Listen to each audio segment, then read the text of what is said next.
بسم اللہ والصلاۃ والسلام علی رسول اللہ۔ اعتکاف کے حوالے سے چند سوالات ہم سے پوچھے گئے۔ ایک یہ ہے کہ کیا اعتکاف کے دوران اذان دے سکتے ہیں؟ نہیں، اعتکاف کے دوران معتکف اذان دے سکتا ہے، اس سے اس کا اعتکاف نہیں ٹوٹے گا۔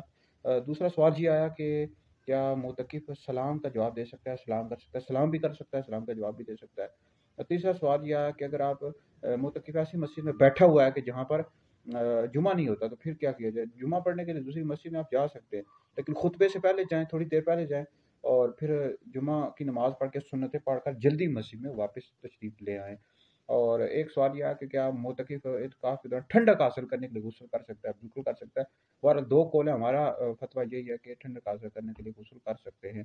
اور ایک سوال یہ ہے کہ کیا معتکف اعتکاف کے دوران جنازہ پڑھنے جا سکتا ہے؟ جیسے کوئی قریبی رشتہ دار فوت ہو گیا، جنازہ پڑھنے جائیں گے تو آپ کا اعتکاف ٹوٹ جائے گا۔ پھر اس صورت میں قضا لازم ہے، ایک دن کی روزہ بھی رکھیں گے اور ایک دن کا پھر اعتکاف بھی کریں گے مسجد میں عید کے بعد کسی بھی روز۔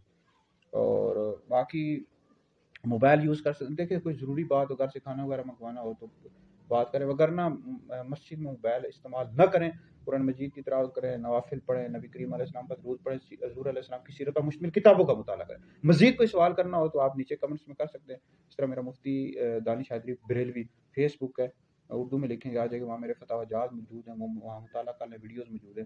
اس طرح مفتی دانش حیدری یوٹیوب چینل ہے، تو وہاں جائیں، آپ کو ویڈیوز مل جائیں گی۔